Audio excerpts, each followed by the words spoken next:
Okay, तो आज हम लोग बॉन्ड रिफंडिंग का सबसे इम्पोर्टेंट कॉन्सेप्ट देखने वाले हैं। तो उससे पहले कुछ अपन समझ लेते हैं बेसिक्स। तो जैसे कि एक अपन को दो कैटेगरी में इसको बाइफरकेट करना है। सबसे पहले ऐसा आउटफ्लो जो ओवर दी पीरियड और एक ऐसा आउटफ्लो जो वन टाइम होता है।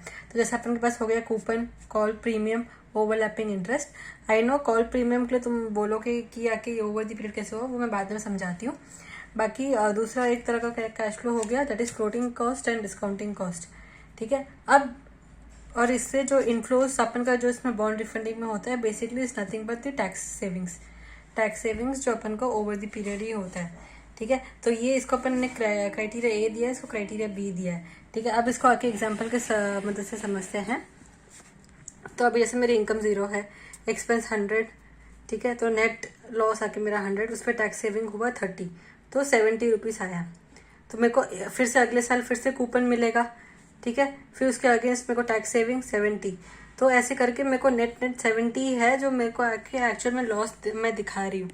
ठीक है, तो बेसिकली मैं जब आके मेरे को नेट करने का मौका मिल रहा है तो मैं नेट कैश फ्लोज जैसे अपन को ये पैट आफ्टर प्रॉफिट है ना, उस तरह के सोचना है। तो net cash flows into PVF और एन नंबर ऑफ ईयर्स, जितने भी ईयर्स के लिए वो है। तो उसके लिए सपोज मेरे एग्जाम्पल में 3 साल लेते हैं, 3 ईयर्स के लिए। एम आई राइट? तो ये हो गया अपने कैटेगरी ए वाले कैश फ्लोज। ठीक है, जैसे coupon, overlapping interest, call premium and all that, जिसमें अपन को net in the sense 1 - t करके इसलिए कैलकुलेट कर दी क्योंकि अपन को बेनिफिट भी मतलब खर्चा भी दिखा रहे हैं और बेनिफिट भी उस साल नहीं मिल रहा है, तो इसलिए नेट करके अपन दिखा सकते हैं। बट कुछ ऐसे खर्चे जैसे कि हो गया अपना 100 रुपीज़ का फ्लोटिंग कॉस्ट, 100 रुपीज़ का फ्लोटिंग कॉस्ट। अब फ्लोटिंग कॉस्ट, डिस्काउंटिंग कॉस्ट आके सब बहुत बड़े बड़े अमाउंट्स होते हैं, it's going to be a very bigger amount. तो इनकम टैक्स डिपार्टमेंट क्या करता है, उसको ना ये ईयर 0 के, ठीक है, ईयर 1, 2, 3 ऐसे आएगा। ठीक है, यहाँ पे अपन खाली ईयर 1 से डायरेक्टली कर दिए थे क्योंकि ईयर 0 में कुछ इनफ्लो आउटफ्लो नहीं रहेगा। ठीक है, बट फ्लोटेशन कॉस्ट जो होता है अपना और डिस्काउंटिंग कॉस्ट जो होता है ये अपन ईयर 0 पे इंकर कर देते हैं। तो ये होते हैं यूजुअली बहुत बड़े बड़े अमाउंट्स। ओके, बहुत बड़े बड़े अमाउंट्स होते हैं, तो उसका जो टैक्स बेनिफिट होता है इनकम टैक्स आके उसको उस ईयर में नहीं करता, over the period of the bond में अलाउ करता है वो, over the period of the bond. तो मतलब ईयर 0 में अगर मैं आज खर्चा करती हूँ तो उसका टैक्स बेनिफिट आके मेरे को आज ही नहीं मिल जाएगा, 30 रुपीज़ पूरा आज नहीं मिलेगा। उसका टैक्स बेनिफिट मेरे को ओवर दी पीरियड, जैसे कि जो आप नीचे देख सकते हो 100 रुपीज़ इधर हुआ, पर उसका जो टैक्स सेविंग्स जो है 1, 2, 3, 10, 10, 10 करके लाइफ ऑफ द बॉन्ड में इक्वली मेरे को मिलेगा। तो ऐसे खर्चों के लिए हम लोग खाली इंटू टी करते हैं क्योंकि ये संक कॉस्ट होते हैं जो ऑलरेडी इंकर्ड हो गए हैं, तो ये अलाउेबल होते हैं। ये ऑल्दो एक टाइम इनकर होता है पर इसका tax benefit allowable over the period ही होता है। तो इसके लिए मैंने बोला कि जो भी टैक्स सेविंग्स होते हैं, यहाँ पे भी अपन को टैक्स सेविंग्स हो रहे थे ओवर द पीरियड, यहाँ पे भी इधर भी अपन को टैक्स सेविंग हो रहा है, बट इसको भी फिर से अपन को ओवर द पीरियड ही देना है। तो हर चीज़ को अपन को ओवर द पीरियड देना है, इसलिए मैंने कॉमनली लिख दिया कि tax savings over the period ही मिलता है। ये flotation cost, discounting cost 1 time, और ये सब आके कॉल प्रीमियम का जो मैं बोली थी बाद में बताऊंगी। कॉल प्रीमियम का इवन दो वो 1 टाइम का खर्चा है पर वो बहुत छोटा सा अमाउंट होता है, ज़्यादा बड़ा अमाउंट नहीं होता है, तो उसका टैक्स बेनिफिट भी उसको उसी साल में दे दिया जाता है। ठीक है, और ये ईयर 0 में होने वाला खर्चा नहीं है, ये बीच में होने वाला खर्चा है। तो जैसे अपन आगे सम देखेंगे उस समय अपन को पता चलेगा।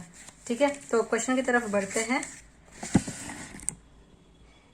ठीक है, तो ये अपने पास सामने ये रहा क्वेश्चन जहाँ पे लिखा हुआ है टैंजेंट लिमिटेड आके 3 करोड़ का 30 ईयर्स 1000 बॉन्ड्स थे एंड ऑल दैट, तो कूपन रेट इतना था एंड ऑल दैट। फिर कॉल प्राइस दिखा, तो मतलब 5 ईयर्स ऑलरेडी कंप्लीट हो चुके हैं अपने पुराने बॉन्ड को, और अभी आके वो कॉल बैक कर रही है 1150 का। एंड इनिशियली आके ना उसने कलेक्ट करा 2.91, तो 3 करोड़ के बॉन्ड्स 2.91 में इशू हुए, मतलब आके 9 लाख का अपना आके डिस्काउंट दिया गया है। एंड फिर initial floating cost 3.9 and all that. फिर उसके बाद ऐसे ही करके न्यू बॉन्ड्स के भी डिटेल्स दे दिए कि न्यू बॉन्ड्स का फ्लोटेशन कॉस्ट 4.25, वही सेम 3 करोड़ के लिए इशू करा है 12% for 25 years and all that. और लास्ट में अपन को इधर ये दे दिया कि अपना डिस्काउंटिंग फैक्टर 8% है 25 ईयर्स के लिए अगर अपन को करना है। ठीक है, अब ये बॉन्ड रिफंडिंग वाले क्वेश्चन को अपन कैसे सॉल्व करेंगे, तो आइए देखते हैं। ठीक है, तो पहला स्टेप है आपका कि आप सारे कैश फ्लोज लिस्ट डाउन कर दो। जैसे कि मैंने ए कैटेगरी और बी कैटेगरी आपको बताया था, तो ओवर दी पीरियड वाले जो भी है, coupon, call premium, overlapping interest, आपने जैसा क्वेश्चन में देखा होगा, ठीक है। Coupon, call premium, overlapping interest. तो कूपन आगे ओल्ड बॉन्ड के भी है, न्यू बॉन्ड के भी है। 3 करोड़ इंटू 14% टू 1/T करके ये मेरे को ये अमाउंट आ गया पर एनम जो मेरे को मिलता है। सेम वे न्यू बॉन्ड के लिए कैलकुलेट कर दिया। कॉल प्रीमियम आके 1150 into 1000 into 30,000 bond into 1 - T कर दिए तो 27 lakh. Same way overlapping interest. अब ओवरलैपिंग इंटरेस्ट क्या होता है वो जल्दी से आइए समझ लेते हैं, ठीक है। तो ओवरलैपिंग इंटरेस्ट ये होता है, जैसे ये मेरा ओल्ड बॉन्ड था 30 इयर्स का बेसिकली, तो अब बीच में 5 इयर्स खत्म हो गया। अब उसके बाद वो बोल रहे हैं कि हम ओल्ड बॉन्ड को रिटायर करके न्यू बॉन्ड आके इशू कर देते हैं। अब न्यू बॉन्ड इशू कर देते हैं, न्यू बॉन्ड का तो मैं पूरे 25 साल का मेरे को इंटरेस्ट पेमेंट करना पड़ेगा, बट कुछ प्रोसीजरल वर्क के कारण मेरे को 2 महीने और ऐसे एडिशनल लग गए। वो पूरा ओल्ड बॉन्ड एकदम रिटायर करने के लिए मेरे को 2 महीने और एडिशनल लग गए, ठीक है। तो इसके कारण तो क्या हुआ, 2 महीने मैंने ओल्ड का भी दिया, 2 महीने मैंने न्यू का भी दिया, तो this is called nothing but overlapping interest. तो मतलब अपन को ओल्ड का अपन को 2 महीने का और एडिशनल जो लगा वो, तो इसके लिए आप देखोगे यहाँ पे 3 करोड़ इंटू 14% जो अपना एक सेकेंड, यहाँ पे ये 12% है, ठीक है, हाँ। तो इसलिए अगर अपन यहाँ पे देखें तो 3 करोड़ इंटू 14% इंटू 2 महीने का एक्स्ट्रा लगा इंटू 1 - T, तो ये अपन को करके 4.2 लाख आ गया। ये हो गया अपना कैटेगरी, ये हो गया अपना कैटेगरी ए वाले इनकम। अब बात करते हैं कैटेगरी बी। अब कैटेगरी बी वालों को इसको ऐसे ही प्रेजेंट करना जिससे आप कंफ्यूज नहीं होगे। आगे चलकर मैं बताऊंगी कि कैसे आपको हेल्प करेगा। Flotation cost again old new में बाइफरकेट कर दिया। कितना अमाउंट था, ये अमाउंट आपको ईयर 0 में एज एक्सपेंस क्लेम करने दे दूंगी, पर tax saving over the period. तो मैं टैक्स सेविंग का अमाउंट में कैलकुलेट करना पड़ेगा, that is amount into tax rate 1,56,000, यहाँ पे 1,70,000।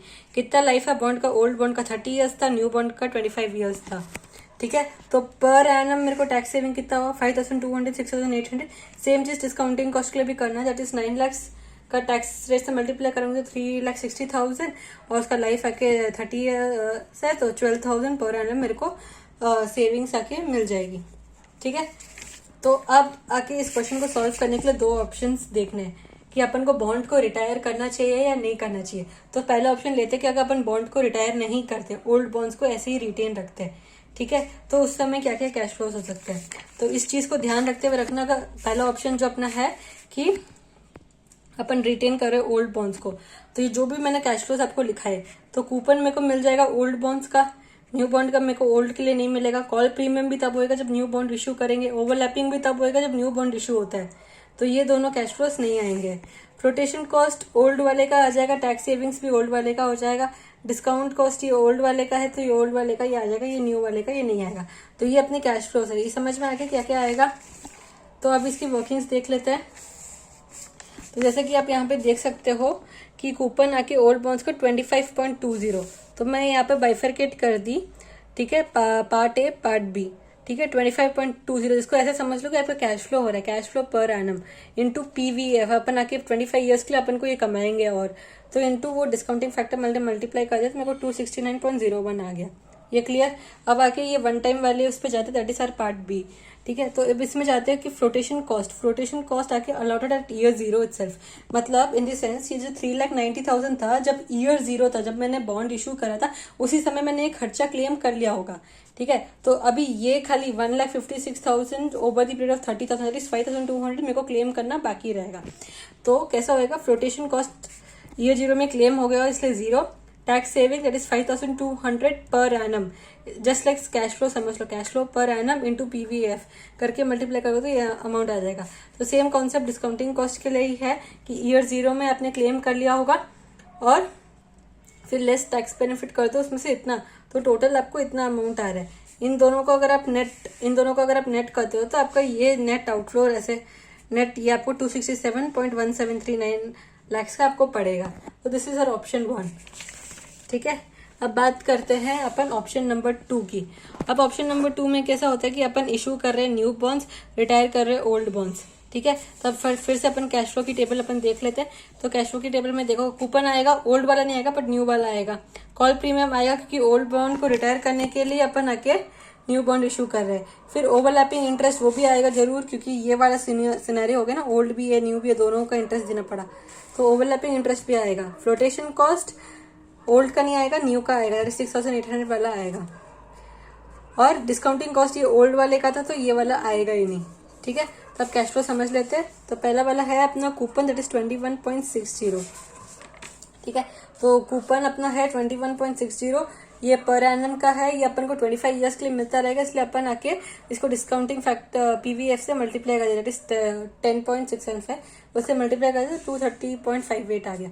अब बात करते हैं कॉल प्रीमियम। कॉल प्रीमियम आके ना अपन को एक बार ही मिलने वाला है। वो इनिशियली जब मैं न्यू बॉन्ड इशू करी ना, बस वो एक बार ही मिलने वाला, ओवर द पीरियड नहीं मिलने वाला, 25 ईयर्स के लिए नहीं मिलने वाला, वो एक साल ही मिलेगा खाली। तो इसके लिए उसको खाली पीवीएफ से कुछ डिस्काउंट नहीं करे। सेम वे ओवरलैपिंग इंटरेस्ट है, ओवरलैप जैसे आप देख सकते हो 27 लाख है। नेक्स्ट इज 4.2 लाख अपना ओवरलैपिंग इंटरेस्ट, ठीक है। तो सेम वे अपना ओवरलैपिंग इंटरेस्ट है। ओवरलैपिंग इंटरेस्ट भी आके बहुत ही माइन्यूट पीरियड के लिए, that is 2 months of the from the date of issue से 2 मंथ्स खाली ऐसे लगे, बहुत ही माइन्यूट पीरियड से उसको डिस्काउंटिंग फैक्टर उसका इग्नोर कर दिए, इसके लिए यहाँ पे 4.2 लाख आ गया, ठीक है। तो इन सबको समअप करके 261.78 आ गया, ठीक है। अब बात करते हैं अपने पार्ट बी का, दैट इज वन टाइम वाले। अब इसमें बेसिकली क्या होता है अपना फ्लोटेशन कॉस्ट। अब ये न्यू बॉन्ड का तो पहला ईयर ही है, न्यू बॉन्ड का पहला ईयर, ये ईयर 0 में ही अपन खड़े हैं, तो इसके लिए अपन का ये जो 4.25 लाख था ना फ्लोटेशन कॉस्ट का, तो वो पूरा का पूरा ऐसा मैं अलाउ कर दी। अब उसका हो रहे वाले टैक्स सेविंग्स पर annum into PVF, tax savings पर एनम इंटू पीवीएफ, ठीक है। तो 6,800 पर एनम है, तो 6,800 इंटू 10.675 करके ऐसे कर दिया। सेम वे अगर कोई डिस्काउंट होता न्यू बॉन्ड्स इशू करे तो वो भी आ जाता। अब एक हिडन एडजस्टमेंट यहाँ पे ये है कि discounting and flotation cost of old bonds, discounting and flotation cost of old bonds, तो वो तो अपन कंसिडर नहीं करेंगे कि ओल्ड बॉन्ड का वो जो खर्चा था वो अपन ओल्ड बॉन्ड जब इशू करे तभी क्लेम कर लिए, बट उसका जो टैक्स सेविंग्स था ना, टैक्स सेविंग्स, वो तो अपन खाली 5 साल के लिए, वो तो अपन खाली 5 ईयर्स के लिए अपन कंसिडर करे थे, रिमेनिंग 25 ईयर्स के लिए तो अब कंसिडर करना बाकी है ना, क्योंकि अपन ने यहाँ पे जो निकाला था पर एनम निकाला। तो अगर 5 साल बाद न्यू बॉन्ड इशू हो रहे तो मतलब मैंने 5 ईयर्स तक ही मैंने आके उसका बेनिफिट क्लेम करा, रिमेनिंग 25 ईयर्स का तो मैंने उसका बेनिफिट क्लेम ही नहीं करा। तो इसके लिए उस केस में अपन क्या करते हैं, तो ये जो 5,200 और ये जो 12,000 है, ठीक है, तो इसको मैं 25 ईयर्स का मेरे को बेनिफिट लेना पड़ेगा। तो अपन ऐसा करेंगे कि अपन को ईयर 0 में उसका बेनिफिट मिल जाए, उसका ईयर 0 में अपन को बेनिफिट मिल जाए। तो या तो आप एक काम करो कि 1,56,000 प्लस 1,70,000 को ऐड करके, सॉरी 1,56,000 और 3,60,000 इन दोनों को ऐड करके 25 ईयर्स का बेनिफिट लेना बाकी था आउट ऑफ 30 ईयर्स, तो वो करके ऐसे कर दो, टैक्स सेविंग्स का अमाउंट आ जाएगा आपको, ठीक है। नहीं तो अगर आपको उससे कंफ्यूजन हो रहा है तो दैट इज 5,200 पर एनम का जो था, और 12,000 पर एनम जो था, ठीक है, 25 ईयर्स के लिए, तो आपको सेम ये 4.3 आ जाएगा, ठीक है। तो इन सब का ये आपको समझ में आ गया। ये एक हिडन एडजस्टमेंट थी क्योंकि अपन को ये ओल्ड बॉन्ड्स का टैक्स सेविंग्स 25 साल के लिए लेना और बाकी था, क्योंकि अभी तक अपने खाली 5 साल लिए थे, 25 साल के लिए और ये फॉर 25 ईयर्स और एडिशनली अपन को लेना बाकी है। हाँ, तो न्यू बॉन्ड का तो अपन ले ही रहे 6,800 for 25 years, but old since new bond issue हो गए तो ओल्ड बॉन्ड को अपन को हटाना पड़ रहा है, तो उसका बेनिफिट अपन लिए नहीं, तो उसका टैक्स सेविंग्स का बेनिफिट अपन को लेना पड़ेगा। तो इसके लिए अपन ये यहाँ पे इंटू 25 करके ऐसे कर रहे हैं, ये और वाला है, ठीक है, कंफ्यूज मत होना। ये करके अब इन सब का सबमिशन करेंगे तो नेगेटिव में आके 0.7759 आएगा।